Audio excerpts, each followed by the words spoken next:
Muraho neza mwese, nkomeje kubifuriza gukomeza kugira ibihe byiza aho mugiye muherereye hirya no hino ku isi.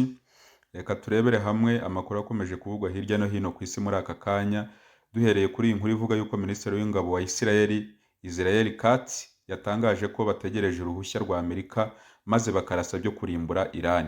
Ati tuzabarasa basubire mu bihe bya Stone Age. Yavuze ko mu bitero bazakora bazibasira umuryango w'umuyobozi w'ikirenga mushya wa Iran ndetse n'ibikorwa remezo by'ingufu. Mu kumusubiza ariko umwe mu bayobora ndetse bakanategura ibiganiro bya politike kuri internet witwa Anna Kasparia yavuze ko amagambo ya Minisitiri w'Ingabo wa Israel avuga ko Israel itegereje uburenganzira bwa Donald Trump kugira ngo ishobore kugaba ibitero kuri Iran, agaragaza ko Israel idashobora gufata ibyemezo bikomeye idafite inkunga ya Leta Zunze Ubumwe za Amerika. Avuga ko ibi bigaragaza ko Israel ishingira cyane ku bufasha bwa Amerika mu bikorwa byayo bya gisirikare. Yakomeje avuga ko ingabo za Israel zinezezwa cyane n'ibikorwa byo kurwana bibasira abaturage batari mu ntambara, ndetse anenga imikorere yazo mu bihe bitandukanye. Mu yandi makuru, Iran yatanze umuburo ko ishobora guca insinga zikwirakwiza internet. Ibihugu byatinye ikarita ya Iran yerekanye isigaranye itarakoresha mu gihe yaba ikinwe. Ibihugu bimwe byasubira kubaho nko mu myaka y'1900. Mu gihe yaba ikoreshejwe 97% bya internet yose yahita ihagarara mu burasirazuba bwo hagati. Mu butumwa bwo kuburira, Iran yashyize hanze ikarita igaragaza neza aho imiyoboro minini ya internet inyura munsi y'inyanja. Ivuga ko ifite intege nke zikomeye. Munsi y'amazi anyura mu bunigo bwa Hormuz hanyura nibura imiyoboro 7 minini ya internet itwara hejuru ya 97% by'itumanaho rya internet mu burasirazuba bwo hagati, yifashishwa mu bucuruzi bwo kuri internet, serivisi za cloud, amabanki n'itumanaho. Uyu ni umuyoboro utwara hagati ya 17 na 30 bya internet y'isi yose. Ku gihugu gishobora kuba gifite ibyo gitakaza bike nka Iran, ubu ni uburyo buhendutse kandi bworoshye bwo kwihimura mu gihe ubushyamirane bwakomeza hagati yayo na Leta Zunze Ubumwe za Amerika. Ni imiyoboro Iran ishobora guhagarika idakoresheje n'igisasu na kimwe.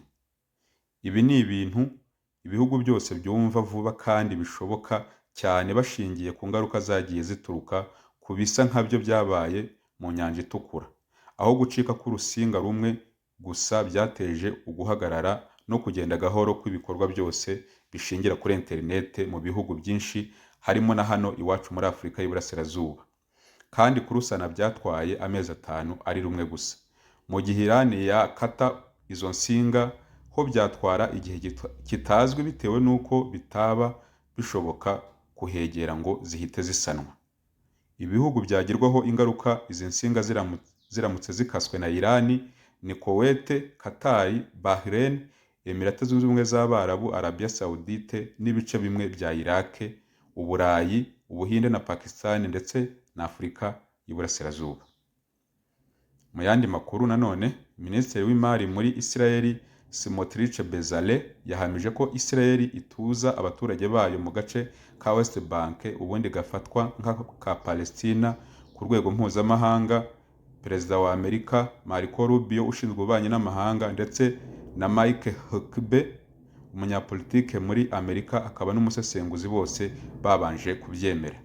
Yavuze ko inzu zirenga 51,000 zimaze kubakwa kuva muri 2022 muri West Bank. Umudugudu wa Sanir wari warashenywe uri kongera kubakwa nyuma y'imyaka 20. Yakomeje asaba ko Israel yakwigarurira byuzuye n'agace ka Gaza, naho ikahubaka imidugudu yo gutuzamo abaturage ba Israel. Yahakanye kandi amakuru ashinja abanya-Israel ibikorwa byo guhohotera abanya-Palestina n'urugomo basanze mu duce bigaruriye. Nubwo yemera ko kwemeza udutwe twa Palestina nk'utwa Israel bitaremezwa amategeko, ahamya ko ari intsinzi bazageraho. Naho Iran iri mu myiteguro y'ibishobora kuba. Urebye amato manini ya gisirikare akomeje kuzanwa mu burasirazuba bwo hagati na Amerika nk'uko bivugwa na Lieutenant Colonel Karen Kiatowski wahoze mu ngabo za Amerika zirwanira mu kirere. Yagize ati ntekereza ko Iran itizeye Amerika kandi koko ninde wayizera, turi igihugu kitizewe. Avuga ko hari amakuru avuga ko Trump aherutse kurakara cyane, akongeraho ati ntekereza ko harimo ibikirimo urujijo kandi Iran irimo kwitegura kwirwanaho no gusubiza icyo ari cyo cyose gishobora kubaho muri iyi weekend.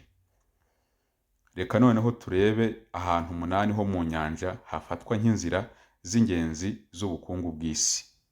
Hari inzira 8 zifunguye zo mu nyanja zinyuzwamo igice kinini cy'ubucuruzi bw'isi, ingufu n'uruhererekane rwo gutwara ibicuruzwa. Ku kintu cyose ukoresha buri munsi nk'ikawa unywa mu gitondo cyangwa lisansi y'imodoka yawe, hafi ya byose binyura muri izi nzira zifunganye. Muri 2026 izi nzira zikomeje kuba ahantu hahetse cyane umutekano w'ubukungu bw'isi. Ahambere ni mu muhora wa Hormuz, ni inzira y'ingenzi cyane ku isi, ikaba itwara peterole, ikabihuza ikigobe cya Perse n'inyanja ifunguye. Uyu muhora ugenzurwa na Iran. Hafi 1/5 cya peterole ikoreshwa ku isi inyura hano. Intambara cyangwa amakimbirane muri aka gace ahita azamura ibiciro by'ingufu. Aka gace ni ingenzi cyane ku bihugu byo mu kigobe bicuruza peterole. Inzira ya kabiri ni umuhora wa Malacca. Ni inzira ikomeye ihuza inyanja y'Ubuhinde n'inyanja y'Ubushinwa bw'amajyepfo. Igenzurwa na Malaysia, Indonesia ndetse na Singapore. Inyuzwamo hafi 22% by'ubucuruzi bwo mu nyanja ku isi.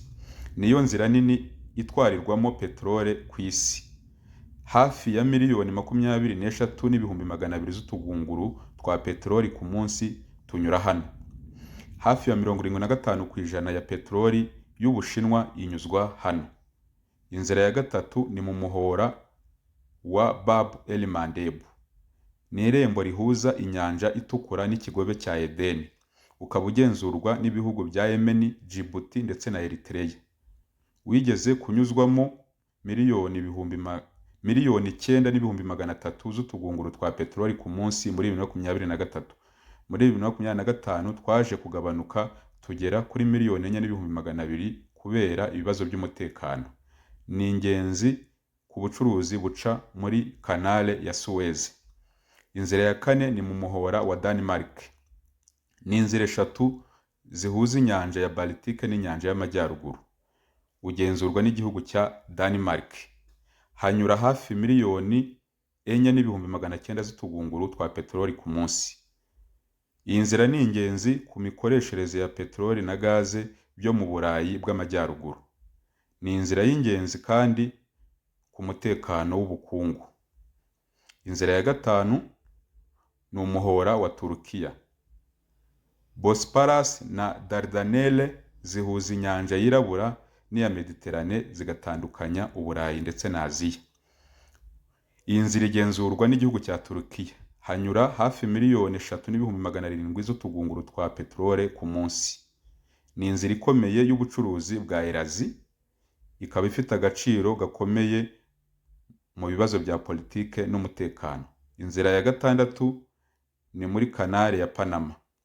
Ni inzira y'ibirometero 82 ifite imiryango ifunga n'ifungura, ikaba ihuza inyanja ya Atlantique n'inyanja ya Pacifique. Igenzurwa na Panama. Hanyura peteroli, ibinyampeke n'ibikoresho bitandukanye. Ni inzira yihutisha cyane ubucuruzi bw'isi. Muri 2023 kugera 2024 izuba ryinshi ryagabanyije cyane amato ahanyura ku kigero cya 40%. Indi nzira ni mu muhora wa Gibraltar. Ni inzira ntoya y'ibirometero 14.3 iri hagati y'Uburayi na Afurika. Igenzurwa n'ibihugu by'Ubwongereza, Espagne ndetse na Maroc. Ni irembo rihuza inyanja ya Atlantique n'inyanja ya Mediterane. Ni ingenzi ku bucuruzi bwa gaze isukika ndetse n'imiti y'inganda. Izi nzira 8 ni inzira z'ingenzi cyane z'ubukungu bw'isi kuko ubucuruzi bwinshi ingufu n'ibikoresho byose binyura muri zo. Iyo habayeho ikibazo kuri imwe muri zo, ubukungu bw'isi burahungabana cyane. Nguko rero uko tunasoje amakuru yacu twabateguriye, twongere mu masaha ari imbere tubagezaho andi makuru aza kuba agezweho. Mukomeze mugire ibihe byiza.